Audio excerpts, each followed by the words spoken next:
أيها الأخوة والأخوات، السلام عليكم ورحمة الله وبركاته. وحلقة دي لباد سلسلة دي نقول لقلي نبي صلى الله عليه وآله وسلم شمائل كيسة هديتهاي نبي صلى الله عليه وسلم قاب أبور كتشركي سوءها هديتهاي أخلاق ذي يقاب رقم كي نبي صلى الله عليه وآله وسلم. حلقة labaad weeye waxaan kaga hadlaynaa nabiga sallallahu alayhi wasallam sifaadkiisii khalqiga ahaa qaabka jirkiisa u sameysnaa suuradiisa daahirka ah iyo siday u taalay oo kamid ah waxyaabaha ay ummaddu ku dadaashay khaasatan nabiga dadkii ragii arkay dadkii nabiga la kulmay saxaabadiisii waxyaalaha dadaalka ku bixiyeen waxa kamid ah in nabiga jirkiisa sallallahu alayhi wasallam sifeeyaan iyo suuradiisa sida uu abuurnaa si guud iyo haddana xubnaha qaar kamid ah si tilmaameen nabiga sallallahu alayhi wa alihi wasallam taas oo macnaheedu tahay inuu ruuxu ka garanayo markii tilmaamaha uu helo nabi maxamed sallallahu alayhi wasallam suuradiisii uu dadka intiisa kale ka garan karayo. qodobka uu horeeyay waxaan leenahay nabi maxamed sallallahu alayhi wasallam إلهي تبارك وتعالى وحوسيي جد آذو قروح بدن سورة آذو قروح بدن بني آدم كإلهي أبوري كو قروح بدن بكامدها النبي محمد صلوات ربي والسلام عليه سيدا أنا وحا كصفين يا صحابة ديسي أركتي ألا كولانتي وحا كمدا الصحابي الماديركا يا هايين مرنا قبل قبي فاطمة مرنا محوء هاي النبي صلى الله عليه وسلم ولا مددر علي بن أبي طالب رضي الله تعالى عنه وأرضاه وحوليه لم أرى قبله ولا بعده مثله صلى الله عليه وآله وسلم خرتي يقداشي تونا وحنبي محمد صلى الله عليه وسلم مثال أما لم إذا ما أركن بويري سيدو كالي جابر بن سمرة صحابي قال لي لهذو أيا وحوليه رأيت رسول الله صلى الله عليه وسلم في ليلة إضحان أما ليلة إضحان يعني نبيga waxaan arkay sallallahu alayhi wasallam habeen cadda ah habeen dayax oo dayaxu aad u iftiimayo ayaan arkay wa alayhi hullatun hamra nabigu marka wuxuu qabaa isku jooga oo guduudan ayuu nabigu qabaa sallallahu alayhi wasallam markaas wuxuu yiri waxaan bilaabay marna inaan isaga fiiriyo marna aan dayaxa fiiriyo markaas wuxuu yiri labadoodu isu fiirinaya dayaxa dhalaalkiisa iyo iftiinkiisa iyo nabi maxamed iftiinkiisa sallallahu alayhi wasallam labadaasu isu fiirinaya markan aan fiirin buu yiri marna kan aan fiirinaya wuxuu yiri jaabir falahu indi ahsanu min alqamar wuxuu yiri nabiga sallallahu alayhi wasallam aniga ahaantayda siday ila muuqatay nabiga ayaa ka quruxsanaa dayaxa dhalaalka dayaxa ka baxaya nabiga ka qurux badnaa salawaatu rabbi wasalaamu alayhi. jaabir ibn abdullah saxaabiga la yiraahdo ayaa isaguna wuxuu leeyahay حديث نبيك كورنا صلى الله عليه وآله وسلم وحوت المامية نبيك صلى الله عليه وآله وسلم وحولي أنبيادي بالله إيسو بندقي نبيادي بالله تصيد نبيك صلى الله عليه وسلم كهري عرض علي الأنبياء مركز النبي والبصيد هو أكاب النبي قلت المامي صلى الله عليه وسلم مركز أوحي ورأيت إبراهيم عليه السلام فإذا أقرب من رأيت به شبها صاحبكم إساقا إسكاوذا إبراهيم بان أركب نبيادي الله تصيبه كمدها نبي إبراهيم محوها أبو الأنبياء إيوه خليل الرحمن نبي أووجي صلى الله عليه وسلم نبي إبراهيم بالله يسيبه عدة وجود له حق الصورة دي وكانت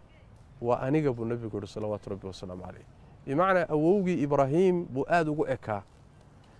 إبراهيمنا آد بأقرح سنة وتقرن إنسانه ده فرعي سوحة كم إذا يوسف oo nabigu sallallahu alayhi wasallam quruxda niskeed baa la siiyay nabi yuusuf alayhi wa ala nabiyina salatu wassalaam marka nabigeenu sallallahu alayhi wa alihi wasallam qaabka ilaahay jirkiisa u abuuray wuxuu ahaa aadame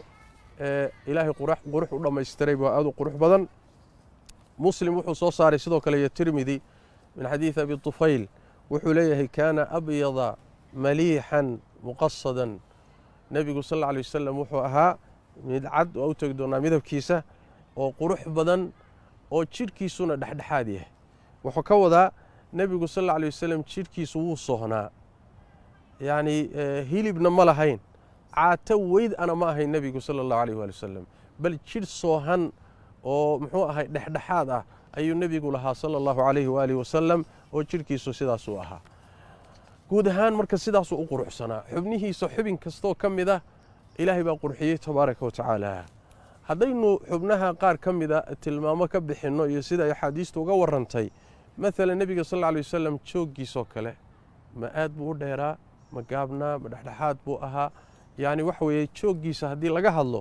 nebigeennu sala allahu calayh waalihi wasalam sida saxaabadiisu tilmaamayaan anas bnu maalikin wuxuu leeyahay kaana rasuulu llahi sal alla alay slam rabcatan laysa bialtawiili albaa'ini walaa bilqasiir nebigu wuxuu ahaa sal alla alay wasalam itaal dhexdhexaad ah nin aad u dheer oo dherarkiisu dadka ka baxsan yahayna ma ahayn nin gaabanna ma ahayn dhexdhexaad buu ahaa nebigu sala allahu calayhi waalihi wasalam sidaasaa lagu tilmaamay yacni waxa weeye itaal dhexe oo aan aadna u dheerayn aan gaabnaynna ayuu nebigu itaalkiisu ahaa sala allahu calayhi waalihi wasalam sidaasay axaadiistii u tilmaantay isku raacday rasuulka sala allahu calayhi waalihi wasalam midabkiisa nebiga sala allahu calayhi waalihi wasalam ayadana markay tilmaamayeen xadiidka anas wuxuu ku tilmaamay laysa bialabyadi alamhaq walaa bilaadam caddaan zaa'ida oo boosha ma ahayn madowna ma ahayn nebigu sal alla alay wasalam wuxuu ahaa caddiin casiin oo yacni isku jira midab isgalay oo isku jira oo aan casiin booshoo kan yurubiyaankaoo kaleana aan ahayn madowna aan ahayn midab dhexdhexaaduu nebigu lahaa salawaatu rabbi wasalaamu calayh kaana asmara allown yacni midabkaasi dhexdhexaadka ayaa rasuulka midabkiisu ah sal alla alay wasalam xadiidka abu hurayra macnaha sii caddeeyo wuxuu leeyahay kaana abyada kaannamaa siiqa min fida nebigu waa casaa sal alla alay wasalam waxaad mooddaa buu ihi casiinkiisu wuxuu ahaa casiinka waxaad mooddaa in laga hagaajiyey silfarka ama baashan aynu u naqaano muxuu ahaayey fidada macdantaasaad mooddaa in nebiga laga sameeyey oo laga hagaajiyey yani midabkiisa markuu sii sheegayey casiinka nebiga sal alla alay wasalam uu sii qeexayey alimaam albayhaqi sidoo kale baa macnaha sii caddeeyey xadiidka uu dalaa'ilka ku warinaya min xadiidi cali bn abi aalib cali bn abi aalib baa sii sifeeyey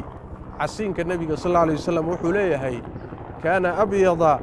mushraban bayaaduhu bixumrah nebigu wuu caddaa caddiinkiisana guduud baa ku jiray yacni caddiinkiisa guduud baa ku jirayoo ma ahayn caddiin oo baxti ah ma ahayn madowna ma ahayn nebigu sal alla alay wasalam balse wuxuu ahaa caddiin uu guduud ku jiro casiin ah ayuu nebigu ahaa midabkiisu salawaatu rabbi wasalaamu calayhi taana waa nebigeenna sal alla alay wasalam midabkiisii iyo sidii uu ahaa sala allahu calayhi waaalihi wasalam waxay tilmaameen sidoo kale oo saxaabadu ka warrameen nebiga timihiisa sal alla alay wasalam iyo siday ahaayeen waxay leeyihiin nebiga sal alla alay wasalam timihiisu laa biljacdi alqatat walaa bisabti nebigu sal alla alay wasalam timo adag oo yacni jareer ah ma lahayn timo sii daydsanoo iska fidsanna ma lahayn timiha nebigu sala allahu calayh waalihi wasalam waxay ahaayeen sidoo kale timo jilji dhexdhexaada kaana rajila shacr timo aad mooddo mar walba inay shallaysan yihiin oo aan sida timaha hindidoo kalena aan furfurnayn oo laalaadin oo aan yacni waxa weeye sii daysnayn sida timaha afrikaankaoo kaleetana timo isgalay oo adag oo muxuu ahaayey ishaystana aan ahayn timaha nebigu timo noocaasay ahaayeen bay ku tilmaamayaan xagga midabkana waxay leeyihiin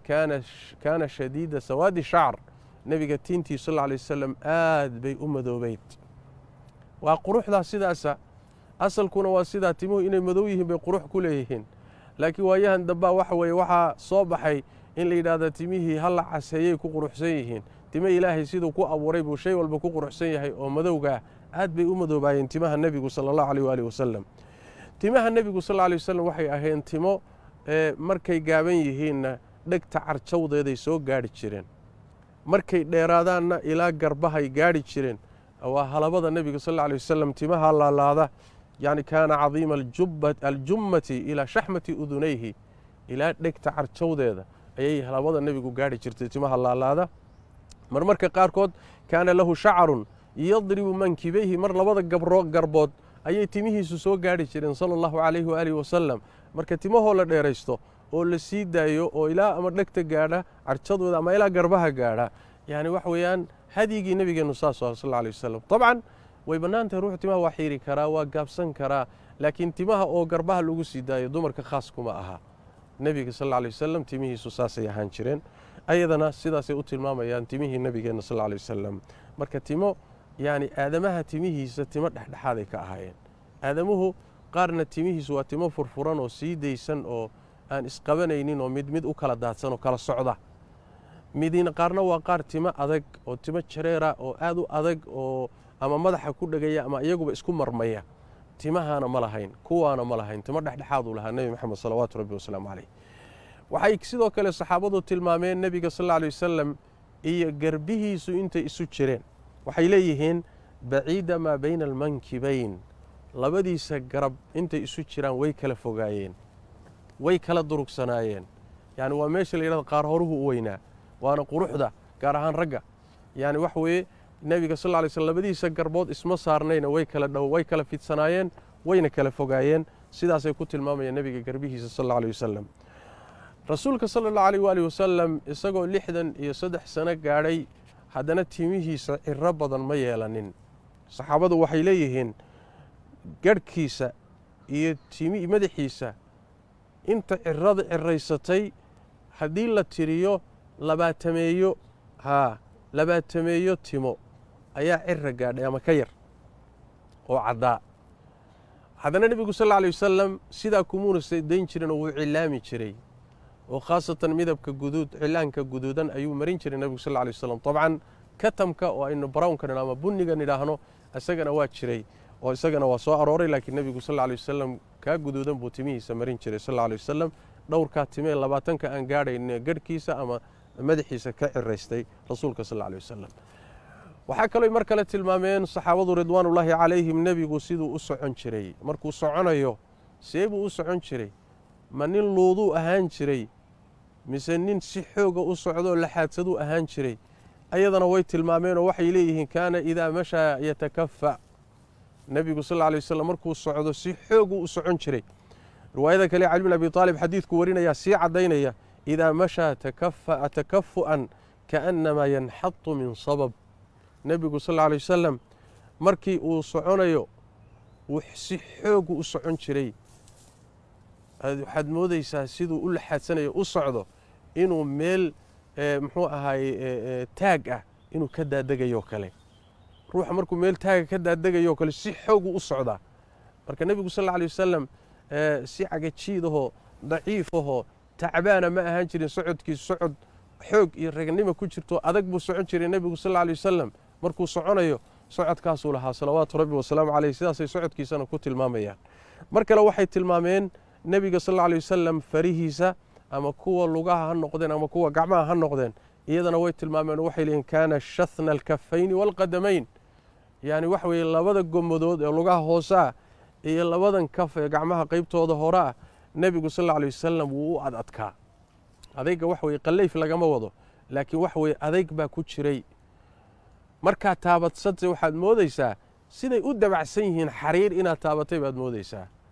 laakiin marka la yidhahdo danka xoogga way adadkaayeen. shatniga saasaa laga wadaa. yani waxa weye khaliida alasaabic min alkafayni waalqadamayn, way adkaayeen, laakiin markaa taabato way dabacsanaayeen. sidaasna nebiga sal alla alay wasalam gacmihiisa iyo gomadihiisa ayaa ahaa.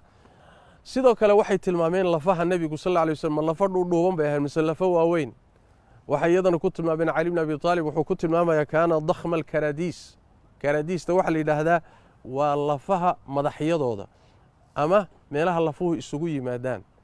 yani wax weeyaan labalafoodka waxay yidhaahdaan. nebigu sal alla alay wasalam lafihiisu lafo waaweyn oo xoog badan ayay ahaayeen, ama madaxa iyo mafaasisha meeshay ku kulmayaan ha noqoto ama si ahaantoodaba ha noqoto, wuu lafo weynaa nebigu sal alla alay wasalam.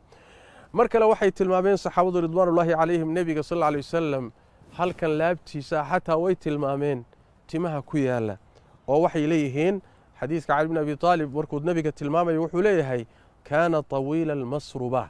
masrubada waxaa la yidhaahdaa waa timaha ragga laabta ka soo baxa ilaa muxuu ahaaye xudunta intan ku siman ayaa la yidhaahdaa. marka timo dhuuban oo qurux badan oo muxuu ahaaye dheer ayuu wuxuu ku lahaa laabta ilaa xudunta inta laga gaadhayo. sidaasuu nabigeennu ahaa salawaatu rabbi wasalaam. taana way ku tilmaamayaan oo timahana waa lahaa. yani waxaad garan kartaa xataa jidhkiisa inay meelo hoose ay nebiga arkeen salawaatu rabbi wasalaamu caleyh. ninka tilmaamaya waa cali bni abi aalib.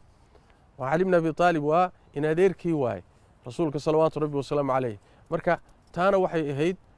laabta nebiga sal alay wasalam iyo timaha ku yaalla ilaa xuduntiisa. waxaa kaleetoy tilmaameen nebiga indhihiisu say u yaaleen salawaatu rabbi wasalaamu caleyh. ayadana waxaa sheegaya jaabir bnu samura ayaa xadiidkiisa wuxuu leeyay kaana ashkal alcayn. nebigu sal alay wasalam isha jeexeedu way ballaadhnayd. ilaha bini aadamka ilna way soo buuran tahay, way uruursan tahay, ilna jeexeedan baa saa u ballaadhan. marka nebiga isha jeexeeda ayaa ballaadhnaa, waana qurux. waa midda ilaahay uu ku tilmaamay xuurulciinta jannada. wa xuurun ciin, gabdha cadcad oo haddana indhahoodu balballaadhan yihiin. ishu haddayna ballaadhnayn laakiin weyn tahay qurux ma aha. laakiin ishu markay yani weynideedu ballaadh ay tahay markaasay quruxsan tahay. waana sidii nebigeennu ahaa salawaatu rabbi wasalaamu caleyh.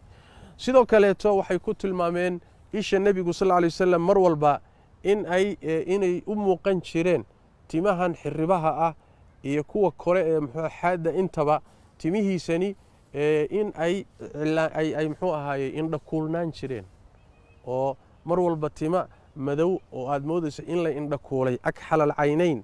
sidii wax indhakuulan oo kale ayuu u muuqday. waana qurux waaye indhakuulka timuhu markay timaha isha ama korkeeda ama kuwan ka sii koreeya marka indhakuusha la mariyo qurux bay ku soo baxayaan. asagoo sidaa ilaahay u abuuro sidiisaba indhihiisu ay kuulnaayeen ayaa haddana wuu indhakuuli jiray nebigu sal alay wasalam sida axaadiista ku sugan. sidaas weeyaan. waxaa kaleeto ay leeyihiin kaana aswad alxadaqa. isha bu'deeda waa inta gudahee madow. nebigu waa u madoobaa salawaatu rabbi wasalaamu calayhi. waad aragteenoo dadka qaar baa isha gudaheedu caddahay. yurubiyaanka oo kale marka hadda fiiriso qaar ka mid a isha gudaheedii meesha innaga ina madowdahay ayaga wayba cadcaddahayba. marka nebigu sal alay wasalam isha bu'deeda madow waa u madoobaa nebigu salawaatu rabbi wasalaamu caleyh. qaybtaasi way madoobayd. tilmaantay ka bixiyeen bay ka mid tahay. waxay nebigeenna tilmaan ka bixiyeen sidoo kale saxaabadu wejiga nebigu siduu u yaalay guud ahaan. waxay leeyihiin baraa ibnu caazib baa wuxuu leeyahay waxaa la weydiiyey akaana wajhu rasuuli llahi sal ly slm midla sayf. nebiga wejigiisu ma sida seeftoo kaluu ahaa? markaasaa wuxuu yidhi laa bal midla alqamar. seeftoo kale ma ahayne wuxuu ahaa dayaxoo kale. ayb sidoo kale jaabir bnu samura baa wuxuu leeyahay saxiixu muslimka xadiidka ku yaala kaana wajhuhu midla ashamsi waalqamari wa kaana mustadiiran. dhalaalka wejiga nebiga sal alay wasalam iyo iftiinka sida qoraxda iyo dayaxoo kaluu ahaa, laakiin qaabka wejigu u samaysan yahay waa wareegsanaa. yani wejina waa shuban yahay, waa dhuuban yahay, wejina waa wareegsan yahay. nebiga wejigiisu wuxuu ahaa sida muxuu ahaa shay wareegsan oo giraangir oo kale ayuu u wareegsan. wareeguu u badnaa. dabcan ma sinmi karo afarta dhinacba, laakiin nebiga sal alay wasalam weji wareegsan ayuu lahaa salawaatu rabbi wasalaamu caleyh. waxaa intaa dheer oy sidoo kale tilmaameen oo wejigiisa qayb ka ah nebiga sal alay wasalam labadiisa dhabanna way shubnaayeen. abu hurayra wuxuu warinayaa xadiidka bayhaqi dalaa'ilka uu ku keenay wuxuu leey kaana asiila alkhadayn. yacni hilibka dhabannada way yaraayeen. dhabankuna ma soo kuusnayn oo ma soo taagnayn. laf iyo hilib soo taagan iyo hilib badan iyo ma lahayn, bal waxay ahaayeen kuwo shuban bay ahaayeen nebiga sal alay wasalam oo soohan muxuu ahay dhabannadiisu salawaatu rabbi wasalaamu caleyh. dhabankiisana sidaasay ku tilmaameen. timaha nebiga garhkiisa sal alay wasalam waxay leeyihiin iyadana markay tilmaamayaan xadiidka jaabir bnu samura saxiix muslim soo samariyey ku sugan wuxuu leeyahy kaana kathiira shacri lixya.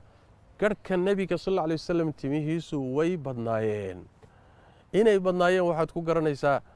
markay salaada ku daba tukanayaan qiraa'ada uu akhrinayana ayna maqlaynin oo siri tahay. inuu wax akhrinayo waxay ku garan jireen ayagoo gadaal ka taagan baa waxay arki jireen timaha garhka dhaqdhaqaaqooda. laanna ruuxu markuu dhaqdhaqaaqadlayo waxaa la dhaqdhaqaaqaya timahan. marka gadaal bay ka taagan yihiin. inuu wax akhrinayo waxay ku garan jireen timaha garhkiisa dhaqdhaqaaq jireen. marka garh weyn buu lahaa nebigu salawaatu rabbi wasalaamu caleyh. waana quruxda ragga waaye. ninku inuu garh leeyahay, garhkiisu weyn yahay, yani wax way hagaagsan yahay, waa qurux. waa shahaamo weeye ilaahay ragga siiyey tabaaraka wa tacaala. dumarkiiyo raggana ku kala duway. meesha maanta raggii muslimiinta in badanoo ka mid a ay quruxda moodeen in garhka la xiiro salka laga maro. ma aha hadigii nabigeenu wuxuu ahaa inana amray isaguna sifadiisu ahayd inuu gar weynaa salawaatu rabbi wasalaamu calayh garhkiisana uu sii dayn jiray sala allahu calayh waalihi wasalam waxay mar kale tilmaameen saxaabadu ridwaanullaahi calayhim nebiga cidhibtiisay xataa tilmaameen cajaa'ib xataa cidhibtii nebiga say u taallay bay tilmaameen waxay leeyihiin oo ay tilmaamayeen jaabir bnu samura tilmaamaya wuxuu leeyahay kaana manhuusa alcaqib nebigu sal lla lay slam cidhibtiisa hilibkeedu waa yaraa cidhibta hoose hilib ma saarnayn hilib saasa ma saarnayn waxaa sidaa ka duwan nebigu sala allahu alayh waalihi wasalam kubabka gacmaha iyo lugaha iyo kubabkiisu way waaweynaayeen laba lafood buu ahaa nebigu sidaan soo tilmaannay ma ahayn yani muxuu ahaayey dhudhundhuuban iyo dhudhumo dhudhuuban ma lahayn nebigu sal alay wasalam bal dhudhumadiisa iyo lafihiisa waa kaan soo sheegnay xoog bay lahaayeen oo laba lafood buu ahaa nebigu salawaatu rabbi wasalaamu calayh waxaan ku soo gebagabaynaynaa xalaqadan nebiga sal alay wasalam jidhkiisu siduu u abuurnaa aan tafaasiisha kaga bixinaynay nebiga khaatamkiisii khaatamu nubuwa waxaa jidhka nebiga dheeraad ku ahaa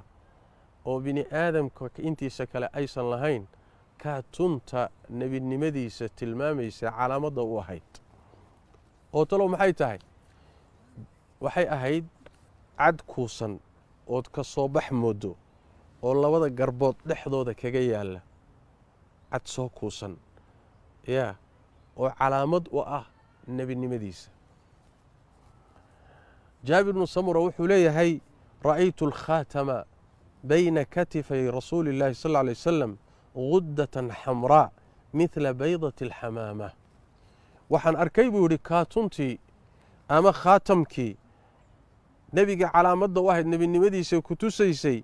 labada garbood dhexdoodaan ku arkay buuhi isagoo ka soo bax guduudan aad mooddo hilib soo baxayoo guduudan aad mooddo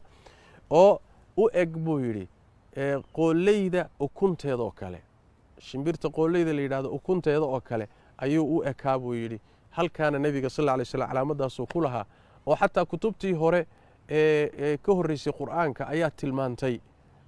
nebiga akhiru zamaanka soo bixi doono ilaahay ambiyadii rususha ku khatimi doono calaamaadka uu leeyahay baa lagu tilmaamay saas daraaddeed dadkii ahlulkitaabka ahaa ee nebiga la kulmay ee ama yahuudda ahaa ama kirishta nasaarada ahaa ee nebiga soo gaadhay waxyaalahay ka fiirin jireen waxaa ka mida markay raadinayaan nebinimadiisa doona inay ku qancaan inay cadkaasi ama khatamkaasi inay meesha ku arkaan marka nebigeenu sal lla lay wasallam wuu lahaa waxaa kaleetoy saxaabadu sheegeen ridwaanullaahi calayhim nebiga caraftiisay sheegeen horta waxay dilaahdeen wuu dhidid badnaan jiray nebigu sal allau alayh wasalam waxayse tilmaameen dhididka nebigeennu sala allahu alayh waalihi wasalam inuu miskiga ka udgoonaa sida uu tilmaamaya anas bin maalikin oo nebiga khaadimkiisa ahaa 10 sano iyo ka badan nebiga u khaadimayey nebiga wuxuu yidhi dhididkiisa yacni waxa weeye miski ayaad moodaysa bal waa ka udgoonaa miskiga carafta nebigu salawaatu rabbi wasalaamu calayh marka jidhkiisa ilaahay wuxuu u abuuray inta bini aadam la abuuray kamaal iyo dhammaystirnaan uu leeyahay ayuu ilaahay ku abuuray tabaaraka wa tacaala qurux buu ilaahay u dhammaystiray tabaaraka wa tacaala caraftiisu waa udgoonaa nebi moxamed sal alla alay wasalam jidhkiisa sidaasuu u qiimo badnaa tilmaamahaadna waa lahaa si guudna wax la mida oo lagu mathaalo oo la yidhaahdo waxaa la dhihi jiray wiilkiisii xasan baa u eg isaga wuxuu u ekaa saan soo sheegnayba awowgii ibraahim buu u ekaa laakiin cid la dhihi karayo nebi moxamed salawaatu rabbi wasalaamu calayhi bay 100% suura ahaan iyo jidh ahaan isu egyihiin lama hayo ilaahay baa siiyey tabaaraka wa tacaala sawirkaa quruxda badan iyo dhammaystirnaantaa jidhkiisa ilaahay baa siiyey tabaaraka wa tacaala waana miisaanka quruxda aadamaha marka la yidhaahdo quruxdiisa ha la sifeeyo sidee baa ku quruxsan yahay sifaadka quruxdu waa kuwa nebi moxamed ilaahay siiyey tabaaraka wa tacaala iyagaa miisaanoo lagu garan karaa marka muxuu ahaayey marnaba ilaahay tabaaraka wa tacaala waa ka ilaaliyey jidhkiisa wax nusqaan ah ilaahay waa ka ilaaliyey aadamaha iyo makhluuqa inta uu kamaal gaari karo dhanka akhlaaqda iyo dhanka jidhkaba ayuu lahaa nebi moxamed salawaatu rabbi wasalaamu calayhi intaasi ayaynu xalaqadii labaad ee ku saabsanayd nebiga sal alla alay wasalam jidhkiisu see u yaalay see buu u abuurnaa maxay saxaabadu ka sheegeen intaasi ayaynu ku gebagabaynaynaa ilaa xalaqada saddexaad aynu kaga kulmayno intaa iyo wasalaamu calaykum ورحمة الله وبركاته. فبأي آلاء ربكما تكذبان هل جزاء الإحسان إلا الإحسان فبأي آلاء ربكما تكذبان محمد يا سيدي بحبكم أرجو المنى فعظيم قدرك عندنا فعظيم قدرك عندنا مهما علا لا يوصفا. إلهي تبارك وتعالى nebi maxamed inuu soo diray oo uu kitaabka qur-aanka u soo dhiibay waxay ahayd nicmo aad u weyn oo sallam فعظيم وكيله قدرك الله على عندنا المؤمنين إذ بعث فيهم رسولا من أنفسهم يتلو عليهم آياته ويزكيهم إلى آخر الآيات نعمة وين إلهي بحيه تبارك وتعالى sidaas daraaddeed umar khaati furay tabaaraka wa tacaala mar ilaahay tabaaraka wa tacaala wuxuu ammaanay oo taskiyeeyey oo aad u ammaanay nebi maxamed sallallahu alayhi wasallam qalbigiisa inuu qalbi ilaahay hadalkiisa iyo waxyigu ka buuxa ahaa نزل به الروح الأمين على قلبك قلبك نبي محمد وحي إلهي باب بوحيي هذلك إلهي باب بوحيي halkaas marka waxaynu ka fahanay oo aynu aayaadka iyo markhaati furkaasi ka fahanay in nabi maxamed sallallahu alayhi wasallam uu ahaa insaan cadiim ah bini aadan cajab badan oo dhaqankiisa iyo akhlaaqdiisa iyo mucaamaladiisa iyo dabeecadiisu aad u sarreyso ayuu nebi maxamed ahaa salawaatu rabbi wasalaamu calayh bal marmarka qaarkood markaad akhrinayso qaab dhaqankiisa waana arki doonaa marmarka qaarkood waxaad isleedahay ruuxan ma bini aadan baa mise waa malaa'ig yani waxyaalaha qaarkood sida uu uga jawaab celinayo nebigu sallallahu alayhi wasallam siduu uga faal celinayo markaad aragto waxaad la yaabaysaa yani wax weeye la yaab aad u weyn ayaa ku galaya cadamadiisa iyo weynidiisa iyo qadarka uu ahaa iyo sida uu ahaa iyo akhlaaqdii uu lahaa iyo dabeecadiisa iyo qaab dhaqankii nebi maxamed salawaatu rabbi